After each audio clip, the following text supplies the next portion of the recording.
What is going on, everybody? Welcome into Alarm Fantasy Football. I'm your host, Howard Bender. Got me, Andrew Cooper, fresh off the Quick Outs podcast, doing some AFC or NFC North breakdowns with John and Pemba. NFC North today. NFC. All right. Good. Listen, lots to talk about in that one there. If you guys missed it, you can catch it on the YouTube page. Sort of an on-demand sort of thing there. You can see all of our videos that are all housed over there. So if you want to check it out, be sure to go over to our YouTube page for Fantasy Alarm and smash that like and subscribe button.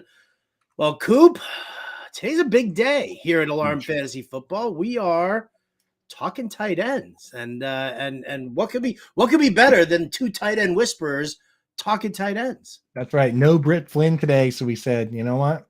We're doing what we want to do. We're talking the position we like best, dude. So sorry, Brett. Get well soon, but the inmates are running the asylum today. It's all tight ends all the time. Yeah. Well, actually, after the news, I guess it's all tight ends. Rumor on the street is that I thought it was like bad clams because who eats clams in Arkansas. But confession came this morning in the form of a gas station burrito. Oh, jeez. Might as well eat a grenade. I said, chalk that one up to some poor life choices. We love you, Britt. Feel better. Lay off those soon. Gas station burritos. Get well soon, yeah. I heard the only cure is a second one. Oh. You have to fight fire with fire. Gas station burrito. That's Lamar Jackson's band's name that he jams with every Saturday night, so that on Sunday he can go trotting off to the locker room. But listen, even with Britt out of commission today, you know it. We love to kick off Alarm Fantasy Football with what? Breaking news. And some popcorn news as well, because, we always love those popcorn headlines for sure. Now, Coop, I know you wanted to lead off with contracts and stuff that's going on here.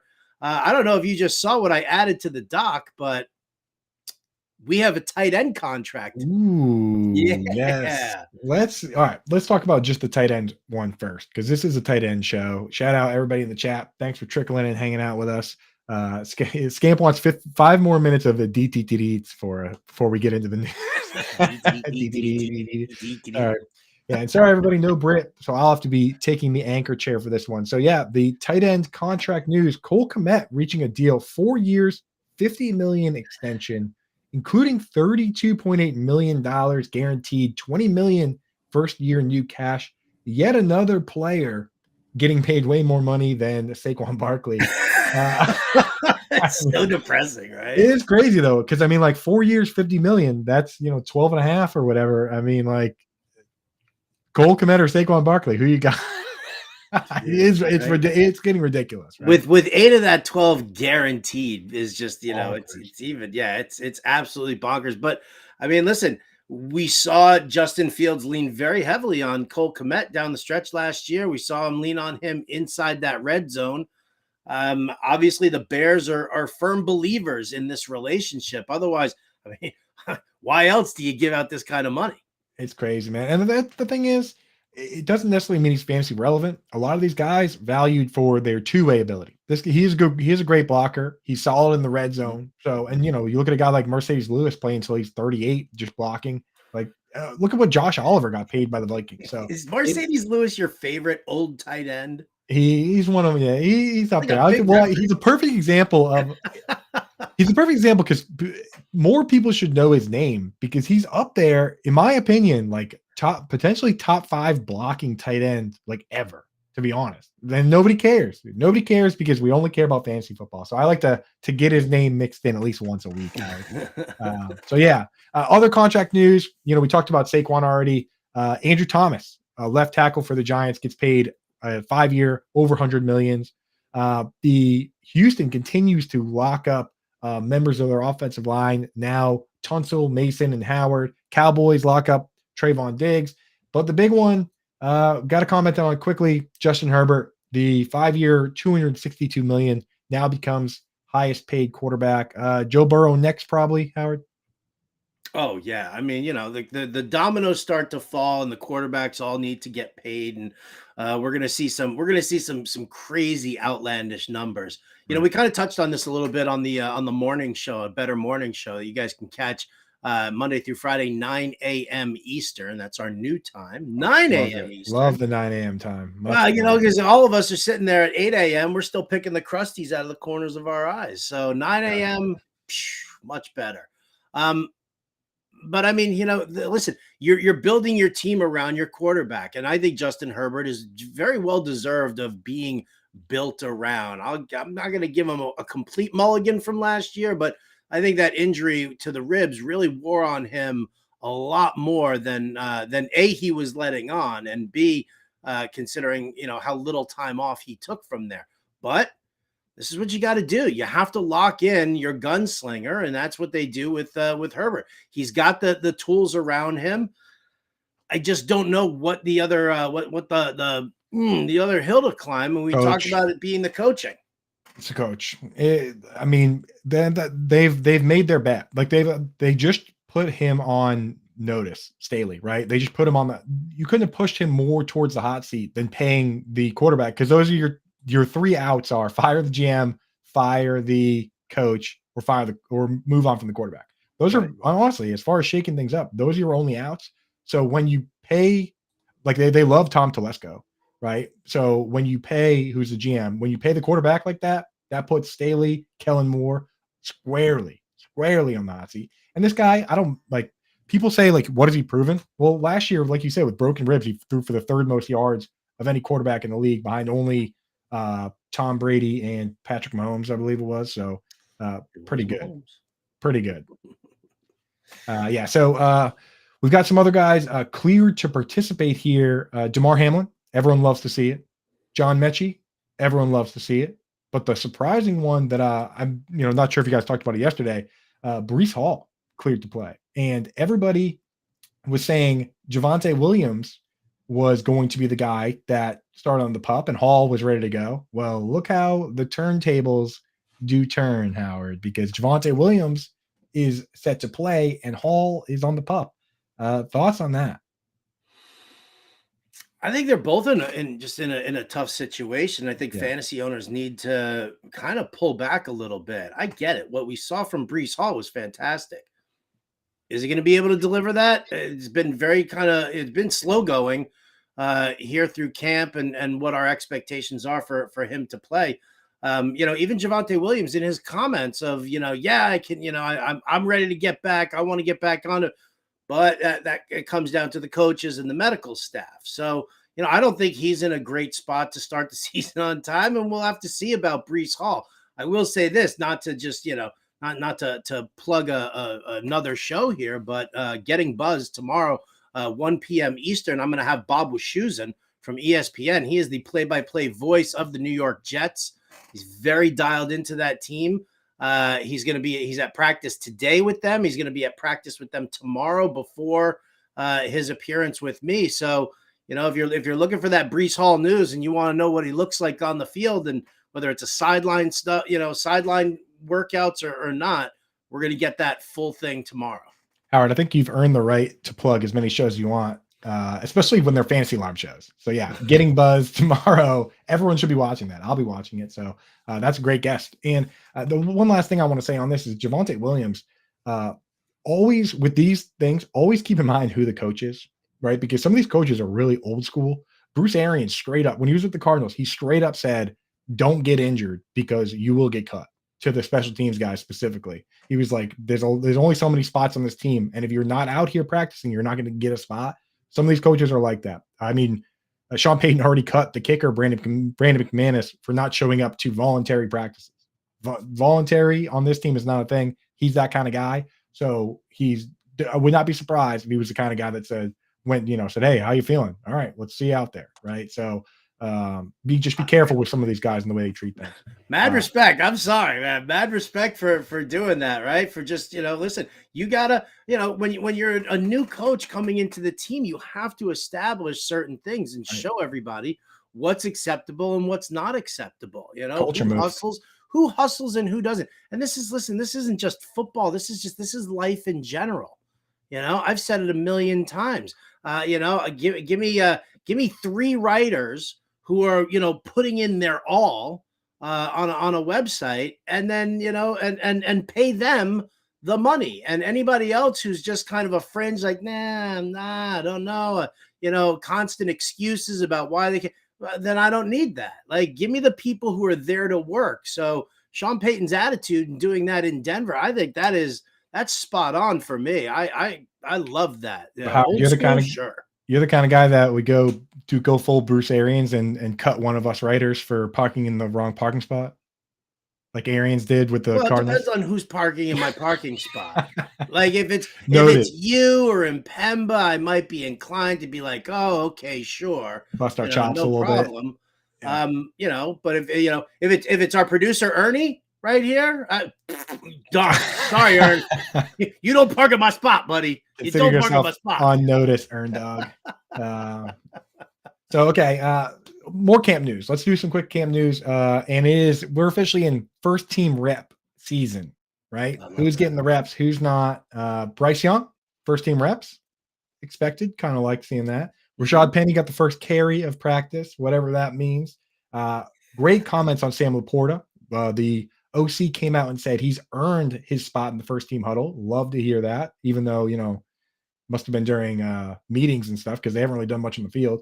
Jahmyr Gibbs also getting some reps, but the one I want to talk to you about, Howard, the biggest one I saw, apparently Gardner Minshew was working entirely with the first team. Anthony Richardson working entirely with the second team. Not the first time we've seen this, and we've seen it flip before, but, sometimes it takes like the Chargers, we needed Tyrod Taylor to get stabbed with a needle in the lungs for Justin Herbert to take over there, right? Remember that one? But if that doctor parked in my parking spot, he's gone. Yeah, he's gone. So with this one, we know that it can get flipped. How deep in this offseason, if Minshew's still running with the first team, how deep in this offseason does it start to worry you? Because right now, first couple days, okay, whatever. First preseason game, how deep does this go before you say, okay, I think Minshew might actually start here? I think it goes fairly deep into the preseason, and I'm okay with that. I think that what we're seeing right now, what Steichen is doing is basically saying, hey, just because we drafted you as early as we drafted you, it doesn't mean that this job is yours. You have a lot to learn. You had a great combine. But let's be sure that you are, in tune with what our offense is, that you and the wide receivers have the have the rapport, that you can move at the speed of an NFL game. I don't think there's anything wrong with giving Minshew all those first team reps and letting Richardson turn around and prove himself. So, first preseason, we could see between now and the first preseason game, it's all Gardner Minshew in that first. It's up to Anthony Richardson to come in and knock him off the pedestal. So however long that it takes for that to happen, you just kind of have to expect it. I think the fantasy community is getting fish hooked on that combine. Yeah, I think that's really what it is. Everybody's like, oh yeah, Anthony Richardson, this sick combine. He's going to be the guy, he's, mobile and this and that. I think they're overestimating the fact of what his learning curve is for the NFL game, and I think that that's something that Steichen, he's got Jim Bob. He brought in Jim Bob Goedert to mentor Anthony Richardson, so I'm sure Cooter is going back and giving Steichen the information as far as what he's seen as in growth and things like that, and Steichen's just going to wait until Cooter's like, yeah, all right, give him a shot. Give him that run. Yeah, and I love that Jim Irsay already in advance washed his hands of this whole thing. His comments, he came out and said, I'll give him this, man. He already took the pressure off himself by saying, hey, I'd love to see Anthony Richardson, but Minshew could start, and that's all up to Shane, right? So he already took the pressure off himself, which is classic owner move. We don't need another Jerry Jones. Ownership should not, just sit back. You're the one who pays the bills. You hire the coaches, let the coaches do their jobs. Yeah. Last thing I'll say on that is just a lesson to people out there. Like, obviously, hey, combine, great. Draft them in Dynasty. In best ball, if you're going to draft 1 million of them, take some stabs. But now that we're getting into real draft season, you can't draft this guy right now as your only quarterback. That's the only thing I say. If you're going to take Anthony Richardson in a 1 QB league, circle back and grab, even if you take him as your first QB, circle back, grab Cousins, Goff, Derek Carr, Rodgers, get somebody you can throw in there week 1 and not take a 0, or just somebody you can start week 1. There's plenty of guys out there. So I literally just did that in a best ball draft on Underdog, as you know, like right before this show. I took Daniel Jones and Anthony Richardson. I just double tapped the position. I'm on the wheel, right? Because no site is giving me a pick higher than 10, which it's killing me, right? I'm like building all of these teams that look kind of the same because I'm sitting there in the same draft spot the entire time. But yes, I did that with that because I don't have any shares. This was my first share of Anthony Richardson, but there's no way in hell that, in a 1 QB league that I'm going to rely on him to be my starting quarterback. I asked people last year the same thing. People got pissed. I was like, if you're drafting Trey Lance in fantasy, who are you drafting to start for your team? And people got mad at that, but it was 100% proved to be true. I love poking that bear. Anyway, speaking of Trey Lance, right? Brock Purdy cleared with no restrictions for training camp. Right now, we're seeing him go off the board. Leading up to this news, QB like 24, so just way out there. But yeah, Purdy, man, looks like he's going to be ready to rock and roll. No restrictions either. So, and I'm always interested what that means. Like, does that mean he's going to get exactly the number of reps he would have got before? I mean, that's kind of crazy. How are you feeling about Purdy coming in? But I mean, whoever the starting quarterback is for that team is sitting on the throne, right? It's sitting on the throne, but it's kind of a hot seat too, because the team invested in Trey Lance. They don't want to not use Trey Lance. The team didn't invest anything in Brock Purdy. No. So similar to the Minshew Richardson situation, you need Lance to step up and show that he deserves that job over Purdy. And if he does show that, then I think Purdy's kind of working off of borrowed time at this point. I think the real question is that let's just say, for example, Lance is still recovering. Purdy looks decent in camp. Like, where do you bump Purdy up in your rankings? Like, where do you start looking for him? Do you start looking for him in that Aaron Rodgers, Kirk Cousins kind of a situation, or do you wait a little longer? I can't go all the way up there because I like, we talked about on the show right before this, John and Penby on Quick Outs. We like Kirk Cousins, right? I think Rodgers, Carr, I think Cousins and Rodgers, I got to have ahead, but you got to move him ahead of, like, right now he's going where, like, Mac Jones and Desmond Ridder, all those guys. You got to move him ahead of Kenny Pickett, in my opinion. You got to move him ahead of Jordan Love. The question is with, like, Derek Carr and Russell Wilson. That's the range where I think he lives, and there's a bit of soul searching to be done in there. I think maybe Derek Carr or Brock Purdy, Howard. That's the one where I sit there and I'm like, man, do I go safety or do I go with the offense and just hope that whoever you're hopping, it's like you're hopping in this like mech suit where it doesn't matter who you are. You're jumping into this. You got the best offensive tackle, best running back, one of the best tight ends in the league, the best two-way tight end possibly, the best fullback in the league, if you want to count that, like great wide receivers. Quality wide receivers. So, I almost think that maybe I'm willing to do it. I think I'm willing to do it. Yeah, I think if Purdy is up there, but again, if you're going to draft Purdy, you have to also, you have to pair him with somebody else. Look at that. Gas Station Burrito is already in here in the chat room. Throw the headsets on and get on here. No, please don't, because Gas Station Burrito is probably like, she's probably like sitting there with her phone right here, but she's like the toilet's right there. And she's like, "Oh, you guys are the best." There it is, dude. Well, in honor of Britt, since before we wrap this segment up, in honor of Britt, we need some popcorn news. We need some fun news.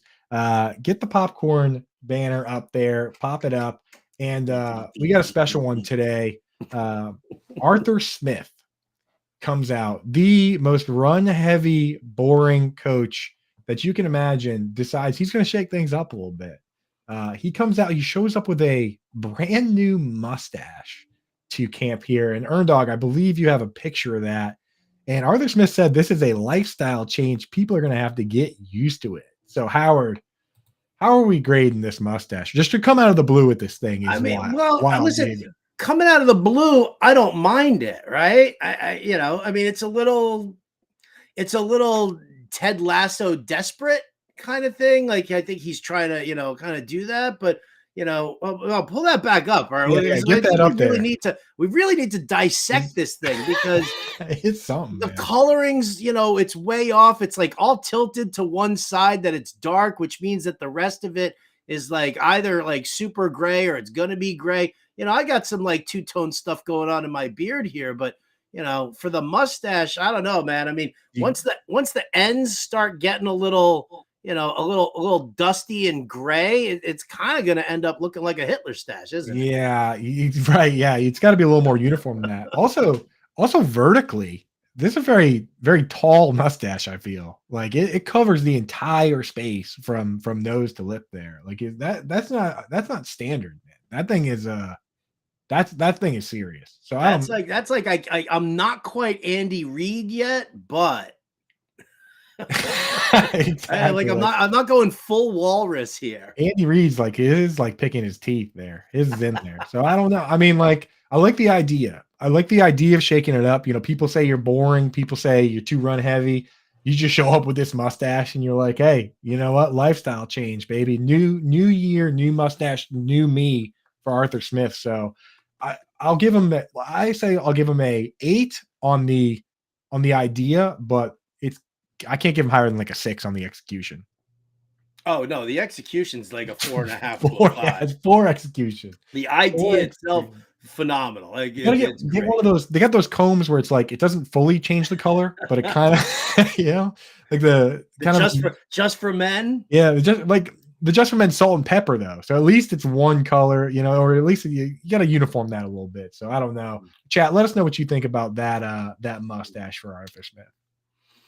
Yeah, I definitely want to know. 6 is generous from Angie Hatfield. There it is. Yeah. 6 is definitely generous. I thought it was 4.5 to 5. 4.5. Yeah, we have to go under 5, below average. But you know what?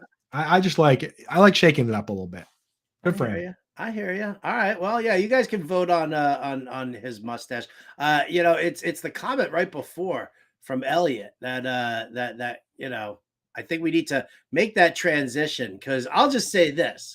We had this conversation yesterday about Logan Thomas and oh no, yeah, that's right. You weren't here. We had this conversation about Logan Thomas and Washington, and I said, wouldn't it be, is it not like the thing to think possibly that with Eric Bieniemy coming over and bringing that system over to Washington, would it not make sense to think that, well, I mean, we featured the tight end so much there. Well, let's feature the tight end here. And I suggested Logan Thomas, and the chat blew up Cole Turner's name. So if my pros versus Joe's FFPC draft last night, which was, I don't even remember how late in the round it was. Let's see if I can figure it out. Oh, yeah. Round 19. I said, you know what? Cole Turner. Why not? Yeah. Let's take that shot. Let's see what happens. I like what they did over there. Like they're drafting the way we would in like Dynasty, the tight end room they have over there. Only one of the 5 tight ends they have actually played tight end in college. Only one. Only John Bates. Logan Thomas is a quarterback. Cole Turner was a wide receiver. Armani Rogers, who tore his Achilles, was a quarterback. And then they have another guy whose name escapes me, who was also a wide receiver. They're like, we don't even want tight ends here. We want guys who can play the slot. So honestly, with Ron Rivera, what he likes to do, Eric Bieniemy with his tight end tricks, Logan Thomas or Cole Turner, one of those dudes, man. And if Cole Turner shows out the way he did in OTAs and recently, Logan Thomas could be on the hot seat. Logan Thomas could definitely be on the hot seat. All right, well let's kind of move in here. Let's talk about tight because this is what we're doing here right now. Your tight end series is getting ready to kind of roll out this entire week, and you guys can definitely check that out in the Fantasy Alarm Fantasy Football Draft Guide. Go ahead and get yourself that copy if you don't already have it. FantasyAlarm.com/draft guide. All right, and you can get it on its own. Comes with the cheat sheet, which drops tomorrow actually. And that's $26.99. But why wouldn't you just get the All Pro subscription, right? Do that whole, do the monthly thing that you've got going on for the All Pro subscription. They're going to turn off my promo code at the end of the week. I know that for a fact. They've already talked about at the meeting that they're turning off my promo code. I'm going to say I tested it this morning. It's still active. So they said they're turning it off. It's still active right now. I know that maybe they're going to do a sweep on Friday, but go to fantasyalarm.com/draft guide. Use the promo code Howard when you sign up for the All Pro, and it takes 50% off the first 6 months. So you're basically getting the entire fantasy football season. You're getting everything, all our full content for less than $20 a month. So when basketball and hockey and all of that stuff kicks in the fall, you're still getting all of that. And you get baseball now, NASCAR now, right? Yeah, like you can crush. I mean, and you get 7-day free trial. You can make enough to pay for it in those 7 days. So take it for a test spin. Check it out. Now, in that fantasy draft guide that we've got going on here, we talk about the dynamic tier rankings. This is something that you brought to the table, Coop. I remember the first time that you presented it to me, I was like, that is phenomenal forward thinking in a very stale industry. So I love that. So let's explain to them what the dynamic tier rankings are, why you use them, why we're doing that, and then we can get tight end specific. Yeah. So, I mean, like I came out with the first thing that kind of put me on the map was the yin and yang tight end strategy that has worked for us for a while here. It's how we found Mark Andrews. It's how we found Darren Waller. It's how we found Logan Thomas. Evan Engram last year was the number one yang tight end, which is the idea is you balance safety and upside, right? Linear rankings are making you worse at fantasy football because people just picking off a list, sometimes they end up drafting 6 guys that are all the same, Tyler Boyd and Jacoby Myers and Hunter Renfrow, and then you don't have enough upside. And then there's other people that last year they went out and they took, Calvin Ridley and Allen Robinson and an injured Chris Godwin and a suspended DeAndre Hopkins, and they didn't have enough safety. So the whole idea with the dynamic rankings was to take that yin and yang philosophy. We were already doing it for people like, you should do this for quarterback. And I did that. And then we kind of got to the point where we do it for all positions. Mm-hmm. But the reality of the tight end dynamic rankings is, and this is kind of like a little inside secret for Fantasy Alarm members, is that most people have to wait for my tight end series to come out, which is coming out. It's trickling out now. And they can say, oh, when is the yin yang rankings going to come out? When is that all coming out? It's actually available right now. I do these rankings and I update them routinely. When DeAndre Hopkins got signed to the Titans, I moved Chick down. We're making moves all the time to make sure these are updated. So if you want the yin and yang rankings and you know the philosophy already, the Fantasy Alarm members have been in there looking at them, and we've been talking about them on Discord for weeks now.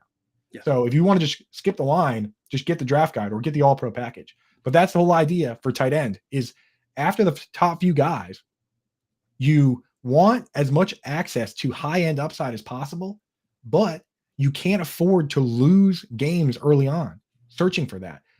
Logan Thomas, perfect example. Through 6 weeks, he was tight end 26. He finished as tight end 3. Last year, Cole Kmet started this. People were like, oh, I'll just draft Cole Kmet, even though he's super high risk.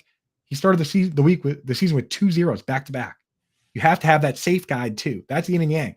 Last year, we were drafting Zach Ertz as our safe guy while DeAndre Hopkins was out. And he crushed early on. And then we were putting the guy on the bench, Evan Engram, Cole Kmet, whoever. Evan Engram ended up being the guy. And Ertz, honestly, he ended up being hurt. Last year probably was the best ever example of why we do what we do. Because Ertz was so safe and we still started him and we kept using a bench spot to find the upside guy. And then when Ertz got hurt, we were ready to go. Like it couldn't have worked perfectly, that strategy. So usually it works pretty well and we're going to keep doing it. So that's love on it. And it also helps you. Like one of the things that I've always preached about as well is, people who just constantly churn players off the waiver wire. Some guy catches 3 passes for 52 yards and a touchdown in week 1, but he wasn't on anybody's radar. Then all of a sudden everybody's like ready to drop Cole Kmet because because he put up a 0. No, you're investing in the player for the future. You're not just, it's not just a 1 week thing. If it was, then you wouldn't draft a bench at all, right? I mean, so exactly. That's the whole thing. And the other part I love about it is it gives you direction. It gives you a goal. And honestly, that's a big part of why people like zero RB too, is because if you go zero RB and you get a ton of wide receivers and you get a quarterback and you get a tight end, well, now you know what your goal is on waivers. You know that you're trying to find that running back. So that's the way I look at it. If you're going to load up at wide receiver and running back with your first like 9 picks, now you have a goal. You know that one bench spot can be committed to the tight end, and it gives you structure and it helps you plan ahead. So you're not doing what Howard's saying is just, picking up a wide receiver you don't need and dropping him for a running back and then dropping him for a tight end. And you have, you don't even have a goal in place, and you don't have any patience. You don't have any structure. That's what I love about strategies like that is now you have a goal. All right. Well, so let's continue now that we've got the baseline here for the whole thing. Let's start off with talking our tight ends here. What's your thought process, like you personally, Coop, like your thought process walking into most drafts versus what you've actually done in your most recent drafts? I mean, obviously it's tough for you because you put all your tight end information out there and everybody. And they have access to it. I think Howard might have frozen there. But yeah, so my strategy is this, and I think that you can do it at any position, is that the way you rank people in your rankings a lot of times is going to straight up eliminate other players. And that is absolutely true especially for the quarterback and the tight end position. So if at quarterback, if you take somebody like Justin Herbert and you rank him ahead of Justin Fields and you rank him ahead of Joe Burrow and you rank him ahead of Lamar Jackson, you're never going to get those other players. So that's how it goes with tight end a lot of times too. Like me personally, the moment I moved Darren Waller ahead of Dallas Goedert and ahead of George Kittle, and even I like him better at ADP than TJ Hockenson, I'm never going to get those players. So unless they fall drastically, and then I just take them because I look around and say, why is no one taking these guys? And then then I will take the value. But just the way you rank guys and the way you set it up is going to eliminate a lot of those guys from the possibility of you ever getting them. So me personally, this year, the way I'm going in is TJ Hockenson and Kittle and Goedert. I don't have much of them. Kelce, I'll take at value. And Mark Andrews, I'll take at value. And when we get to the tight end episode next week for Coop's Fantasy Football Fiasco, we'll get real deep in this strategy. But those guys, I just think they have upside to lead their team in targets. So does the guys that can lead their team in targets this year. Last year, it was only Kelce, Andrews, Tyler Higbee, and Cole Kmet. And we're not betting on Higbee and Kmet to do that again with Cooper Kupp back and DJ Moore there. The guys that I think can truly do it are Travis Kelce, Mark Andrews, Darren Waller, Kyle Pitts, and then after that, I guess you can make arguments for Dalton Schultz. But if I'm going to spend up, I'm only spending up on difference-making upside, guys that can lead their team in targets and really put up a season that could potentially be an all-time season. Travis Kelce has most of them, but the best all-time season was Rob Gronkowski in fantasy football. Travis Kelce is peppered all throughout the top 10, but number 4 or so on that list is Mark Andrews, 2019, when they actually threw a reasonable amount of time, and now Greg Roman's gone. So Mark Andrews is a guy that's on my radar as well. So when I go through that's what I'm doing is I'm saying, okay, if I'm going to spend up, I'm only taking difference-making upside, and that's it. And I just got word from Earn Dog that we might end up being solo here for a little bit because Howard's dealing with some internet issues, and that's fine because it's tight ends, baby. I could talk all day. Maybe I'll just stay on here and we'll talk for the next 4 hours about tight ends. How's that sound?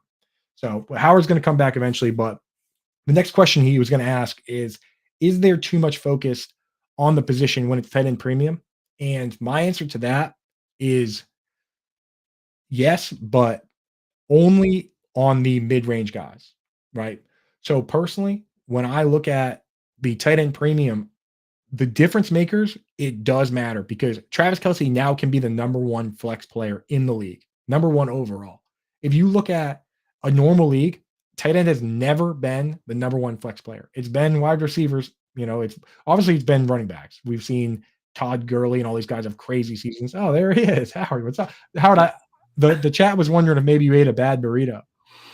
Right, I had to run out. It was like, oh, gas station burrito. Britt Flynn with the bad burritos. I almost was solo there. But basically, I just talked about elite tight ends while you're gone. And now I'm getting into the question of does tight end premium carry too much weight?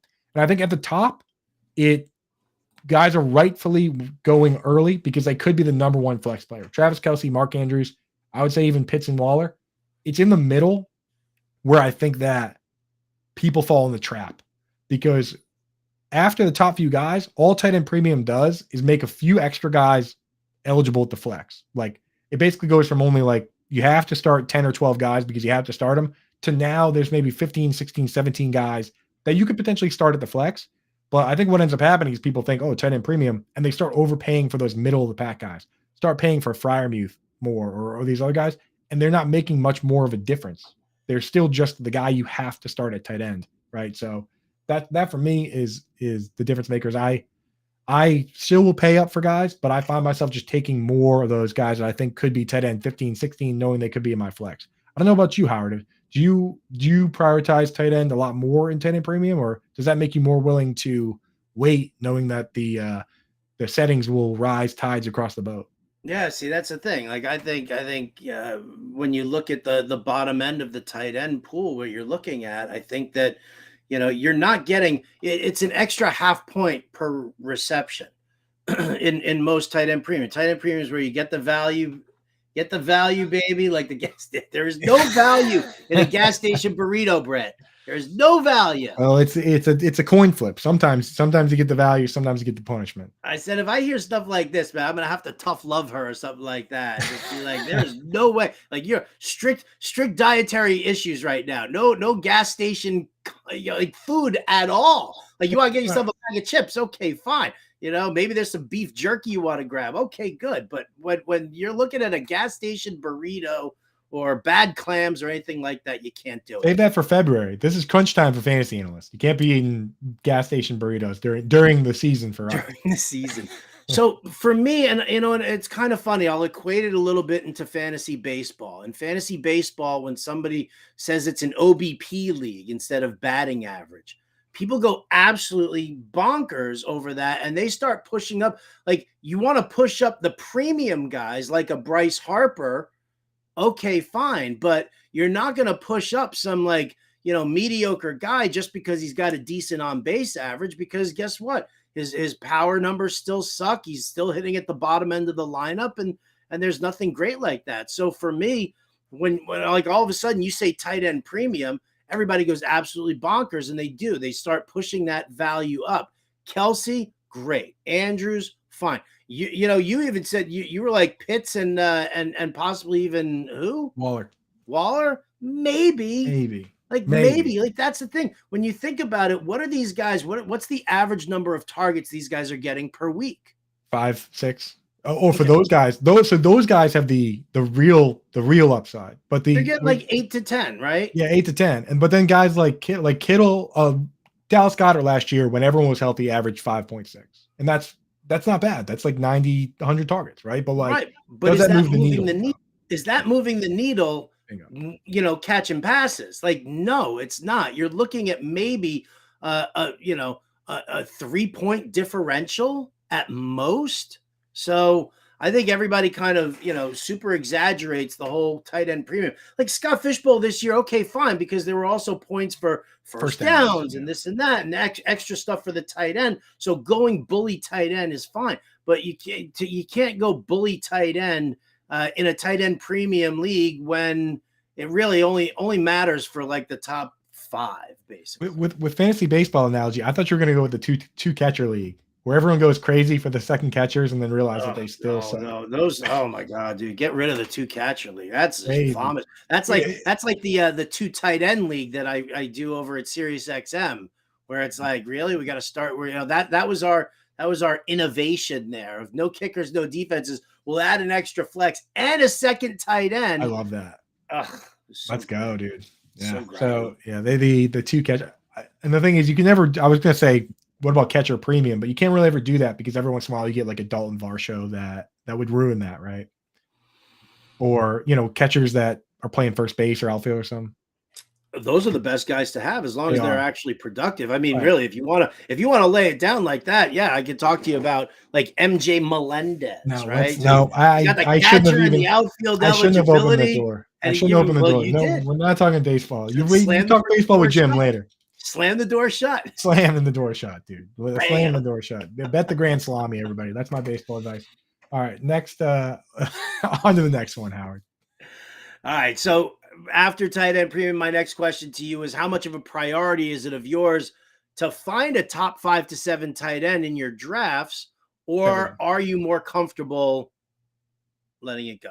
That's the whole point of the yin and yang tight end. That's the whole point, is that if you're in a 10 or 12 team league and your tight end isn't top 5 or 6, you mathematically have a below average tight end. Tight end 7 is a below average starting tight end. That's the math. And if you look at it last year, the difference from tight end 7 to tight end 12 was 7 points in PPR.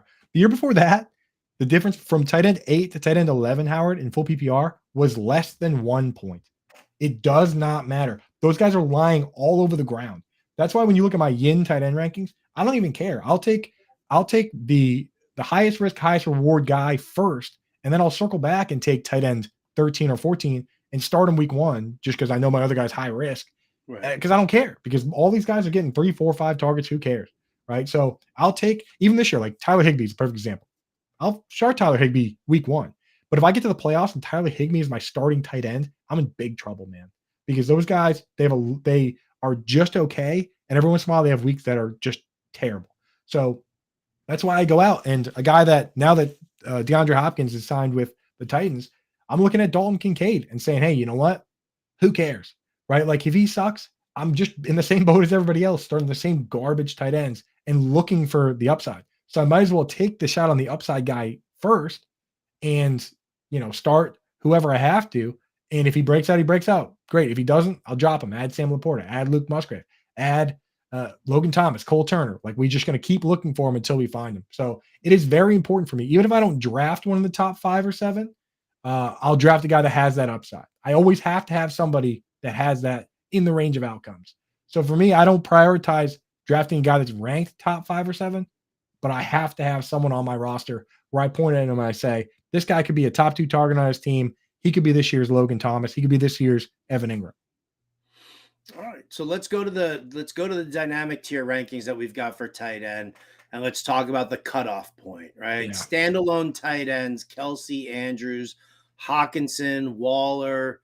You got Pitts, Goedert, and Kittle right there. Those are the 7 tight ends to own, where if you get those guys, then you're not worried about who your backup is, because unless like something absolutely bonkers happens, then you're not, you're not going to sit there and say, well, all right, I'm going to draft Hayden Hurst along with, Darren Waller, and then I'm just going to flip flop and see who's got the better matchup. No, top 7 guys there. Those are your starters, and you move on from there. Is that your cutoff? Your top 7 there before you start mixing and matching the pairs?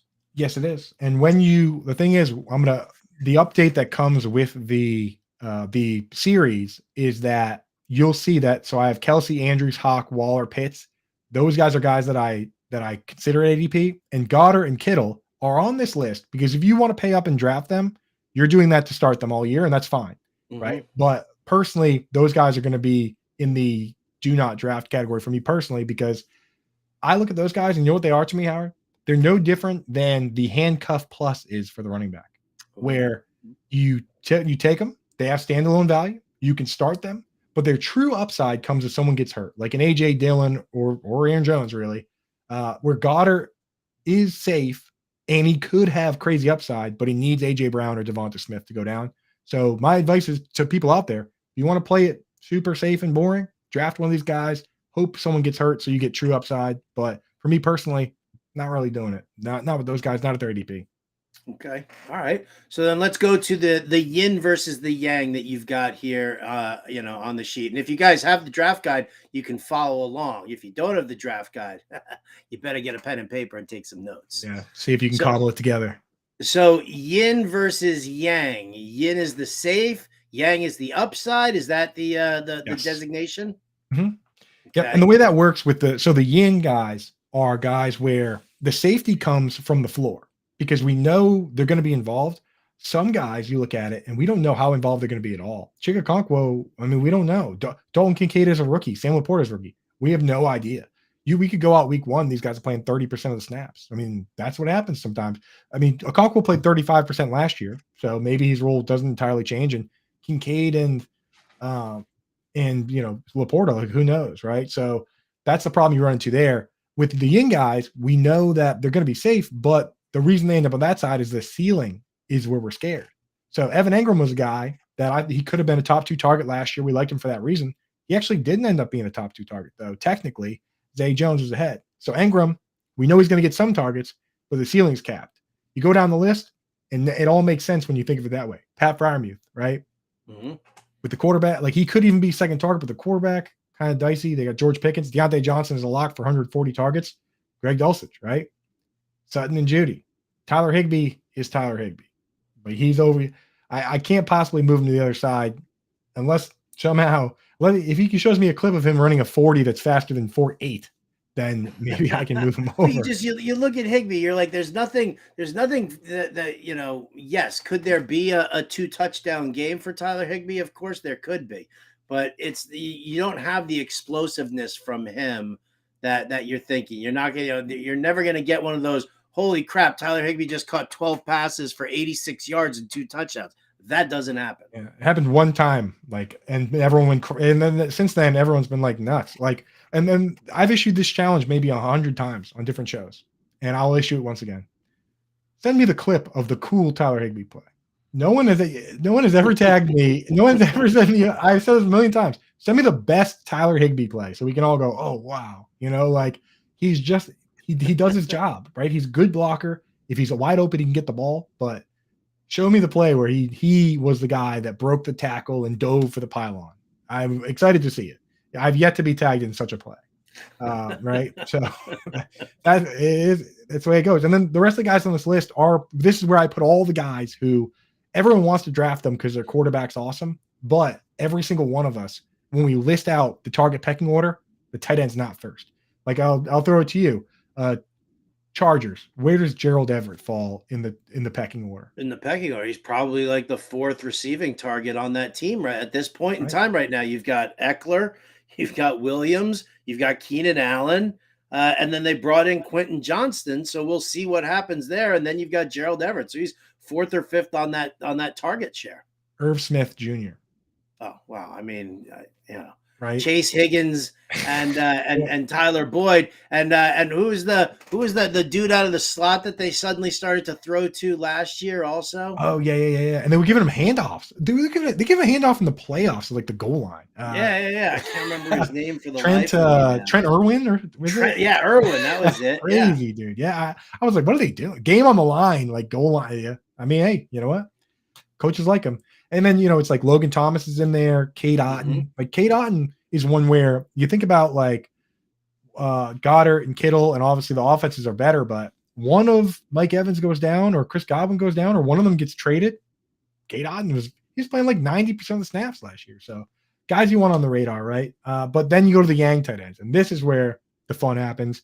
And there are some people out there, every once in a while I'm willing to go get risky and go Yang and skip the Yins. And people on Twitter, they hit me with the hashtag Yang Gang. We got folks out here that are willing to get crazy. Just know you got to be very active on your waiver wire because people last year with me that we were drafting Cole Kmet and Evan Engram, we were early on.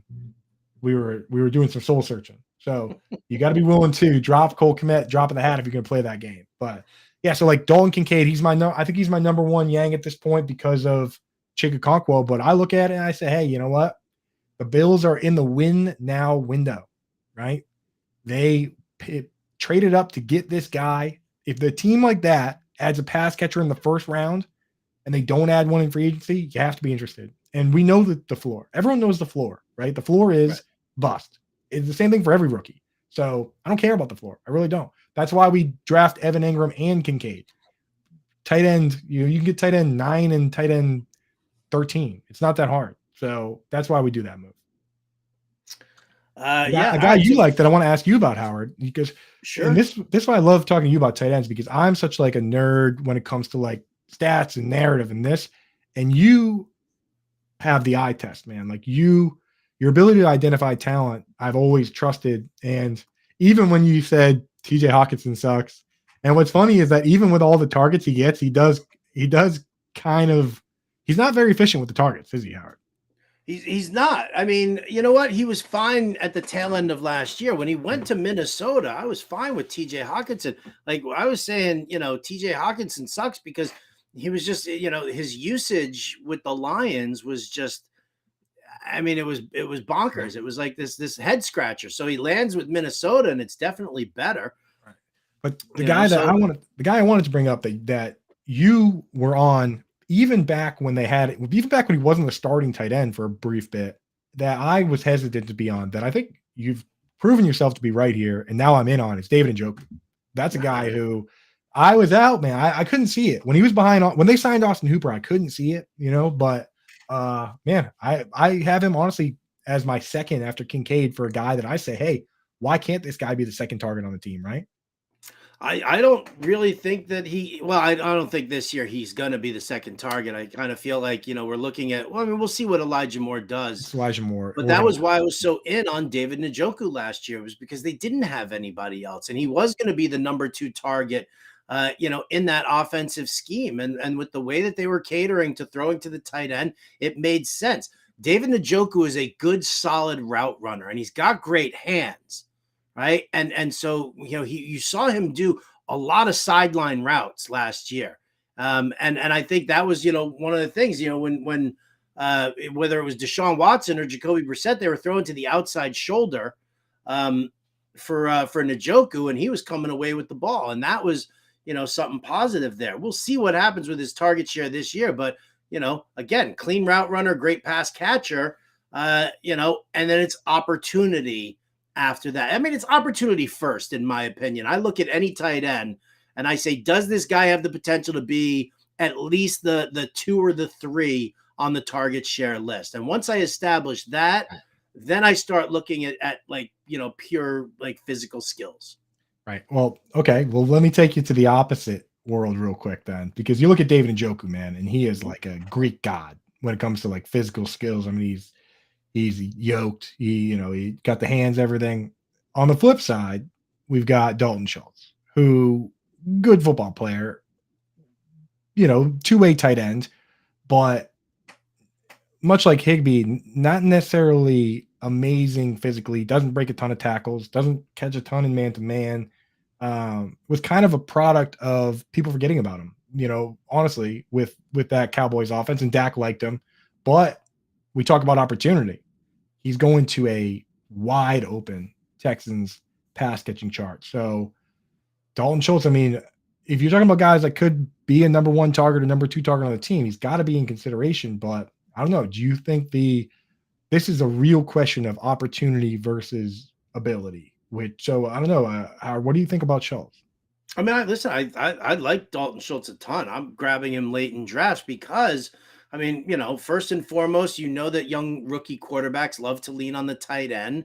The scheme itself that they've implemented here in Houston, obviously it's the short, quick passing, that they like to do. I mean, I know everybody hates the phrase dink and dunk, but it favors that, checking out the tight end and making sure that, he's your safe play.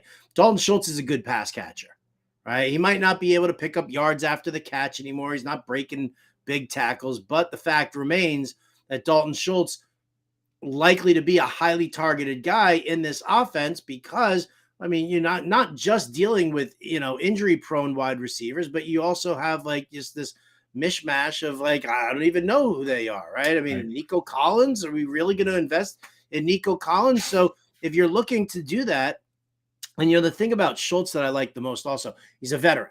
Yes. And he knows exactly what to do. He knows exactly where to be on the field. He knows exactly what to do. And then when practice is over, he is smart enough to go over to CJ Stroud and say, all right, hey, buddy, let's figure out how we maintain being on the same page. Yeah. I mean, if we were going to rank these guys just based on one word, reliability, right? Nico Collins is yet to play a full season. Robert Woods, banged up, Twilight. John Mechie's yet to play at all. Tank Dell's yet to play at all. I mean, the reliability standpoint, nobody's even on the same page as Dalton Schultz. So, yeah. And to your point with the offense, they signed Andrew Beck. They brought in the fullback. They're setting up that Kyle Juszczyk offense, which is, hey, it's going to be a tight end and 2 wide receivers, man.